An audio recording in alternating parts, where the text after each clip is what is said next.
देश भर में कोरोना को मात देने के लिए कोरोना वैक्सीनेशन का काम जारी है, तो वहीं दिल्ली एम्स के डायरेक्टर रणदीप गुलेरिया ने कहा है कि वैक्सीन लगाने के बाद कोरोना के खिलाफ एंटीबॉडी 8 महीने या इससे ज़्यादा समय तक रह सकती हैं। तो पहले गुलेरिया ने क्या कहा वो सुनिए।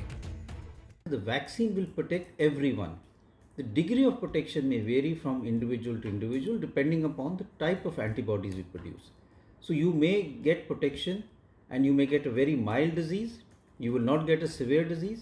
You may have the disease and you may have a little bit of fever, infection in your nose and throat, and you may be infectious to others. And that is why we say that COVID appropriate behavior has to be even followed after the vaccine. But you will not get a severe disease, you will not land up in hospital, you will not land up in the ICU, and therefore you will get protection. Doctor Randeep Guleria ने यह भी बताया कि वैज्ञानिक लंबे वक्त तक सुरक्षा के लिए तेजी से काम कर रहे हैं। उम्मीद जताई कि 50 साल से ज्यादा उम्र के लोगों के टीकाकरण की शुरुआत मार्च से हो सकती है। दूसरे शॉट्स के लगभग 14 दिनों बाद एंटीबॉडी विकसित होगी। ये साफ नहीं है कि इससे मिली सुरक्षा कितने दिनों तक रहेगी, लेकिन ये माना जाता है कि ये कम से कम 8 महीनों तक प्रभावी होगा या और लंबे समय तक भी प्रभावी रह सकता है। तो ये जानना भी ज़रूरी है कि डॉक्टर गुलेरिया ने जिस एंटीबॉडी की बात की है वो आखिर है क्या। एंटीबॉडी शरीर का वो तत्व है जिसका निर्माण हमारा इम्यून सिस्टम शरीर में वायरस को बेअसर करने के लिए पैदा करता है। संक्रमण के बाद एंटीबॉडीज़ बनने में कई बार 1 हफ्ते तक का वक्त लग सकता है, इसलिए अगर इससे पहले एंटीबॉडी टेस्ट किए जाएं तो सही जानकारी नहीं मिल पाती है।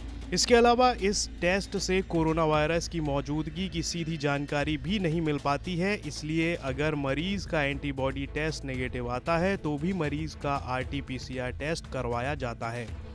गुलेरिया ने कहा कि 50 साल से ऊपर की आबादी को मार्च 2021 से टीका मिलना शुरू हो जाएगा। तो वहीं भारत में कोरोना के खिलाफ वैक्सीनेशन 16 जनवरी को शुरू हो चुका है। अब सरकार ने कहा है कि जिन लोगों को वैक्सीन का पहला डोज 16 जनवरी को लगा था, उन्हें दूसरा डोज 13 फरवरी को लगाया जाएगा। अब इस पर कई सवाल उठ रहे हैं कि ये दूसरा डोज किस वैक्सीन का लगेगा। अगर 28वें दिन दूसरा डोज नहीं ले सके तो क्या होगा?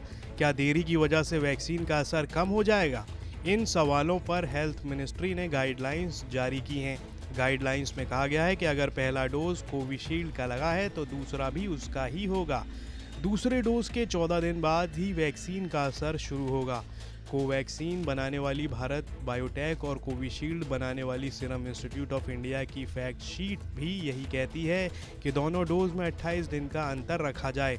सरकार का कहना है कि इस स्ट्रेटजी में कोई बदलाव नहीं किया गया है, यानी भारत में 28 दिन के अंतर से ही दूसरा डोज दिया जा रहा है। केंद्र सरकार ने राज्यों से कहा है कि 25 फरवरी से पहले सभी हेल्थ केयर वर्कर्स को कम से कम 1 डोज मिल जाना चाहिए। इसी तरह सभी फ्रंटलाइन वर्कर्स को 1 मार्च से पहले कम 1 डोज देने का टारगेट है।